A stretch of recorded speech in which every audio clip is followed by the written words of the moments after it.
कल हम लोग पढ़े हुए थे इंट्रोडक्शन में निर्देशांक ज्यामिति क्लास 9 एनसीईआरटी बुक में हम लोग कुछ इंट्रोडक्शन पढ़े हुए थे। आज हम लोग कुछ डेफिनेशन लिखेंगे जो निर्देशांक ज्यामिति में उसका उपयोग होगा। ठीक है, तो पहला नंबर हम जानेंगे मूल बिंदु। जैसा मैंने आपको कल बताया था, मूल बिंदु को हम ओरिजिन कहते हैं। मूल बिंदु किसे कहते हैं? तो आप जानते हैं कि काकीय तल में जो बिंदु होता है, समझ लेंगे एक्स ओ एक्स डैश। हमने आपको कल बताया था कि एक्स ओ एक्स डैश को क्या करते हैं?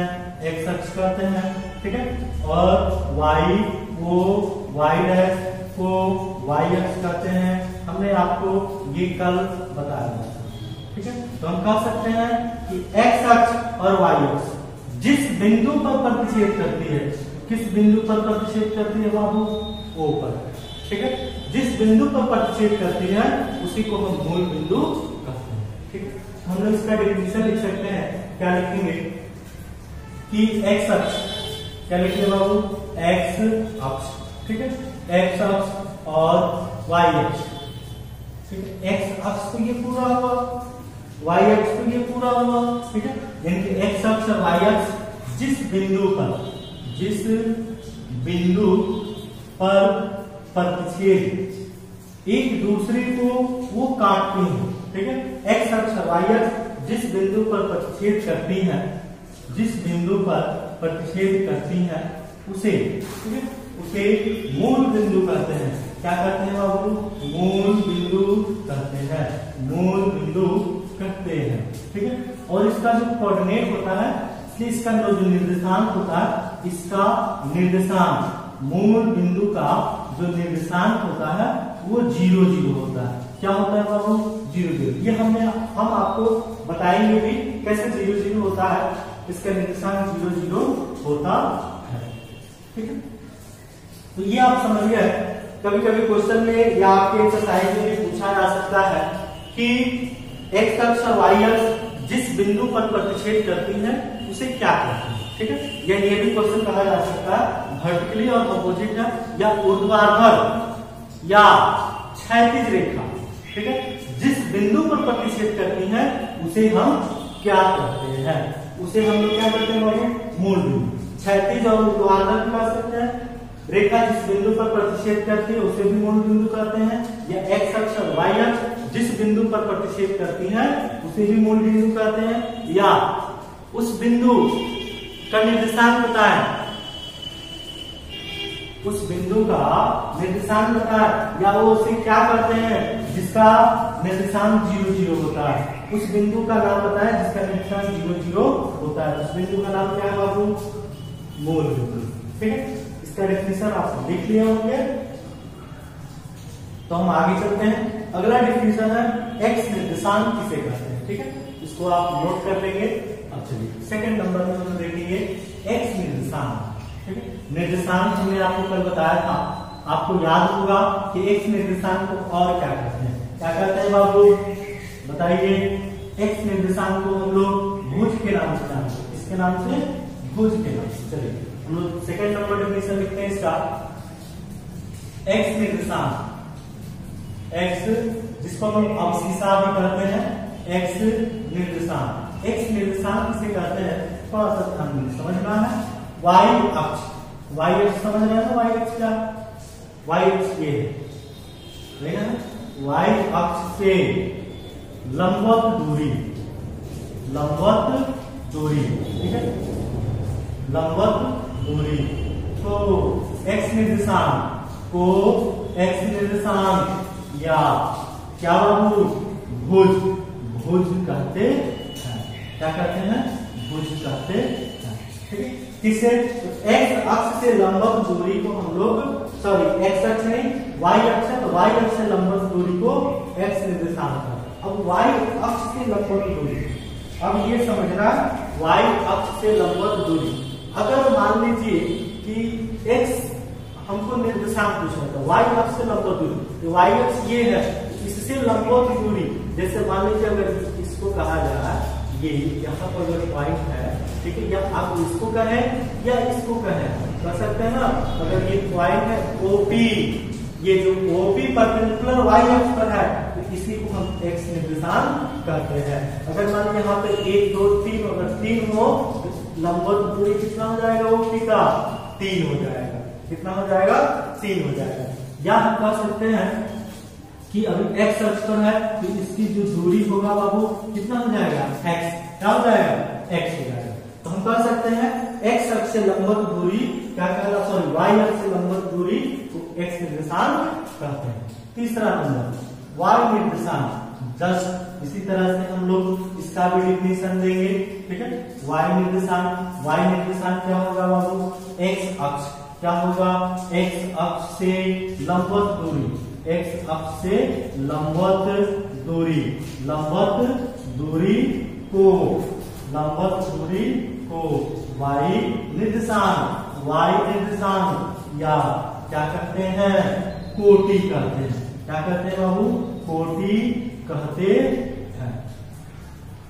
कहते हैं। समझ में आ रहा। तो ये हो गया y निर्देशांक। x अक्ष से लंबवत दूरी को y निर्देशांक या कोटि कहते हैं। समझना है y निर्देशांक। x अक्ष से लंबवत दूरी, x अक्ष है इससे लंबवत दूरी, इसको मान लेते हैं। ये कहिए यहाँ पे मान लीजिए कोई बिंदु हम ले लेते हैं R। ठीक है, तो ये हो गया आपका ये जो हुआ वो x अक्ष से लंबवत दूरी है। इसको कहिए या इसको कहिए, तो ये y अक्ष है तो y अक्ष होगा यानी कि इसकी जो दूरी हो जाएगा वो क्या हो जाएगा y हो जाएगा।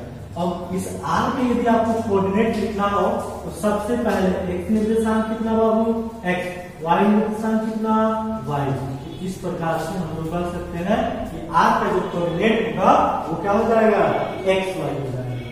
ठीक है, जैसे मान लीजिए किसी भी कार्तीय तल में अगर कोई पॉइंट हो, ठीक है, अगर कोई पॉइंट हो यदि यहाँ पे हो, समझना है बात हम क्या कर रहे हैं। अगर मान लीजिए यहाँ पे ये 3 है, क्या है वो 3 ऊपर में पॉजिटिव होगा तो मान लेते हैं अगर ये 4 है, कितना है 4 है तो 4 होगा।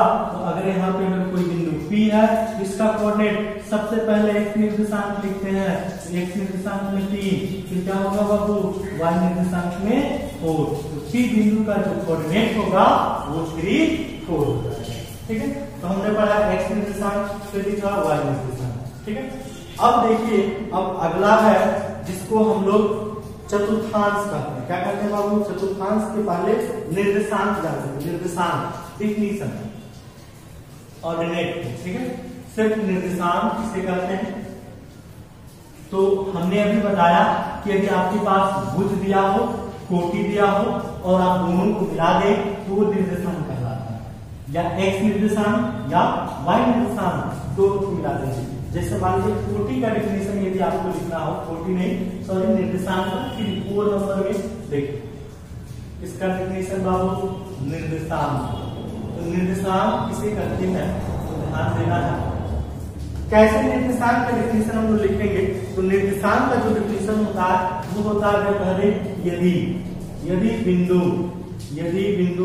P, ठीक है, हम इसमें R दिया है तो R मान लेते हैं। ठीक है, यदि बिंदु R का भुज कहने का मतलब x निर्देशांक, भुज कितना x, तथा कोटि कहने का मतलब y निर्देशांक, मतलब क्या बाबू y हो तो बिंदु R का निर्देशांक, बिंदु R का निर्देशांक कितना होगा x और y होगा। ठीक है, जैसे मान लीजिए कि अगर किसी बिंदु का यदि भुज दिया हो -3, कोटि किसी भी बिंदु का कोटि दिया हो 5, कहा जाए इसका निर्देशांक लिखिए तो पहले भुज लिखेंगे तो भुज क्या होगा -3, कोटि कितना बाबू 5, ये क्या होगा इसका निर्देशांक है। ठीक है, यदि किसी भी बिंदु का यदि कोटि दिया, समझिए किसी बिंदु का यदि कोटि दिया हो 7 और भुज दिया हो 3, तो सबसे पहले बाबू भुज लिखते हैं। क्या लिखते हैं भुज, फिर क्या लिखते हैं कोटि, तो इसका निर्देशांक कितना 3 7 होता है। समझ में आ गया होगा। आगे एक डिफिनेशन और लिखना है क्या लिखा है, तो चतुर्थांश जो हमने आपको बता दिया, चतुर्थांश जो है हम आपको बता दिए हैं, लेकिन उसका डिफिनीशन हम आपको लिखा देते हैं। जो भी हम लिखा रहे हैं उसको नोट कर लेंगे, ठीक है। वीडियो को पॉज करके भी आप नोट कर सकते हैं, ठीक है। तो अब हम लोग देखेंगे चतुर्थांश, ठीक है। 5 नंबर में देखिए, हम लोग इसको पाद भी बोलते हैं। क्या बोलते हैं वो, पाद, ठीक है। पाद या चतुर्थांश समझेंगे। चतुर्थांश जिसको हम क्वाड्रेंट्स भी कहते हैं, क्या कहते हैं बाबू, क्वाड्रेंट्स। चार यानी कि कह सकते हैं चतुर्थांश किसे कहते हैं, तो थोड़ा सा आपको समझना होगा। अक्ष, अक्ष आप जानते हैं, क्या जानते हैं, तो अक्ष दो होता है, एक एक्स अक्ष और एक वाई अक्ष, ठीक है। हम लिख सकते हैं अक्ष जो बाबू एक्स को एक्स डैश और क्या बाबू वाई को वाई डैश, या हम सिर्फ एक्स अक्ष और वाई अक्ष भी लिख सकते थे, ठीक है। अक्ष इतना दिए हुए तल, दिए हुए तल को, अगर कोई तल दिया गया है, ठीक है, एक्स ओ एक्स डैश और वाई ओ वाई डैश, दिए हुए तल को 4 भागों में, कितने भागों में, 4 भागों में विभाजित करता है, 4 भागों में विभाजित करता है, करता है। प्रत्येक भाग को, प्रत्येक भाग को, प्रत्येक भाग को चतुर्थांश, प्रत्येक भाग को चतुर्थांश या पाद कहते हैं। तो ये डिफिनेशन हुआ किसका, तो पाद या चतुर्थांश। ये कह रहा है क्वेश्चन में, थोड़ा सा आप समझ लेंगे, ये कह रहा है कि X O X dash Y O Y dash, थोड़ा सा आप समझेंगे। हमने आपको कल बताया हुआ भी था, ठीक है, एक्स ओ एक्स डैश, ठीक है। यानी कि X O X dash Y O Y dash दिए हुए तल को 4 भाग में बांटता है। कितने भाग में, 4 भाग में बांटता है। तो प्रत्येक भाग जो होता है ना, वो क्वाड्रेंट कहलाता है। ये फर्स्ट क्वाड्रेंट, ये सेकंड क्वाड्रेंट, ये थर्ड क्वाड्रेंट और ये फोर्थ क्वाड्रेंट होता है, ठीक है। ये तो आप समझ गए, पाद या चतुर्थांश।